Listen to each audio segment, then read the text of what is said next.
Bonjour et bienvenue dans ce podcast pour apprendre le français.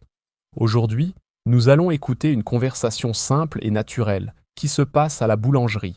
Dans ce dialogue, vous allez apprendre comment saluer poliment, comment demander des produits et comment acheter du pain et des pâtisseries en français. Vous allez aussi entendre le vocabulaire lié aux différents types de boulangerie, comme la boulangerie, la pâtisserie et la boulangerie-pâtisserie. Je vous conseille d'écouter attentivement sans répéter pour le moment. Concentrez-vous sur la prononciation et sur les expressions utilisées. Écoutons maintenant le dialogue. Dialogue à la boulangerie. Bonjour monsieur. Bonjour madame. Bienvenue à notre boulangerie. C'est une boulangerie ou une pâtisserie? C'est une boulangerie-pâtisserie. Nous vendons du pain, des pâtisseries et des viennoiseries. D'accord. Je voudrais une baguette, s'il vous plaît. Très bien. Une baguette. Autre chose? Oui. Qu'est-ce que vous avez comme pâtisserie?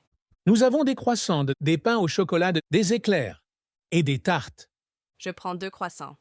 Et un pain au chocolat, s'il vous plaît. Parfait. 2 croissants et un pain au chocolat. Ça fait combien? Ça fait 6,50 €, s'il vous plaît. Je peux payer par carte? Oui, bien sûr.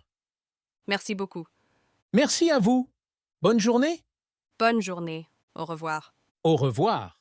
Très bien. Vous venez d'écouter une conversation à la boulangerie. Dans la suite de ce podcast, nous allons expliquer le vocabulaire important, les expressions utiles pour acheter et vendre, et les types de boulangerie en français. Nous verrons aussi comment utiliser ces phrases dans une situation réelle. Restez avec nous pour mieux comprendre le dialogue et progresser en français.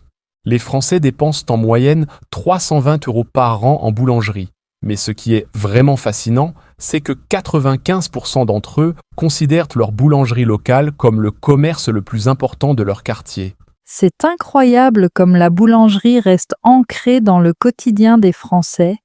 Comment en est-on arrivé là? J'ai justement été témoin d'une scène qui illustre parfaitement cette relation unique entre les Français et leur boulangerie. Une simple conversation entre un client et une boulangère qui révèle tout un pan de la culture française. Oh, raconte-moi les détails de cette interaction.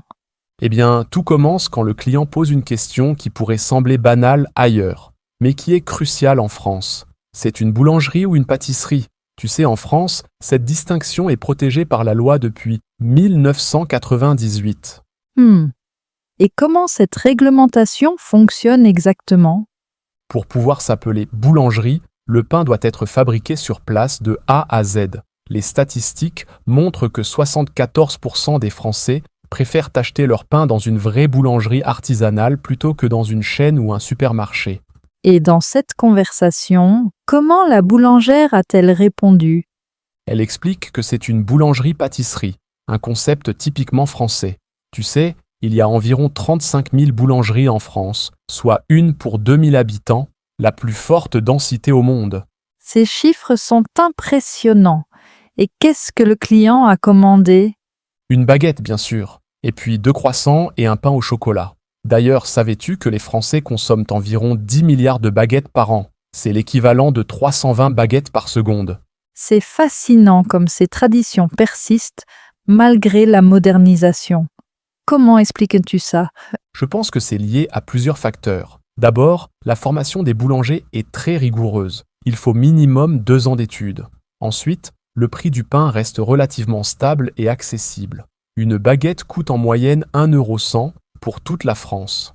Et cette conversation que tu as entendue reflétait aussi les aspects modernes, non?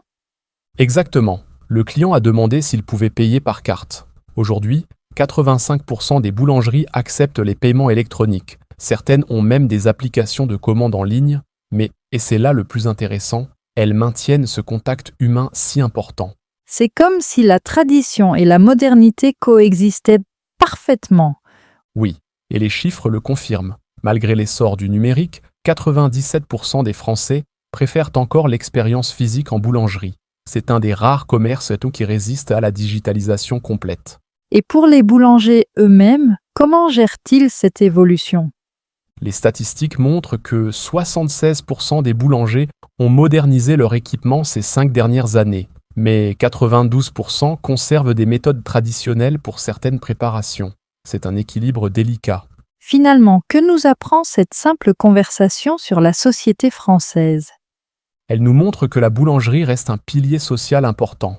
Les études révèlent que 68% des Français considèrent leur boulangerie comme un lieu de rencontre et d'échange social. C'est bien plus qu'un simple commerce. Et pour l'avenir, comment vois-tu évoluer ces traditions? Les tendances actuelles suggèrent que la boulangerie française va continuer à s'adapter tout en préservant son essence. Par exemple, 45% des jeunes boulangers innovent avec des recettes modernes, mais 89% d'entre eux maintiennent les techniques traditionnelles de base. C'est vraiment un bel exemple de résilience culturelle.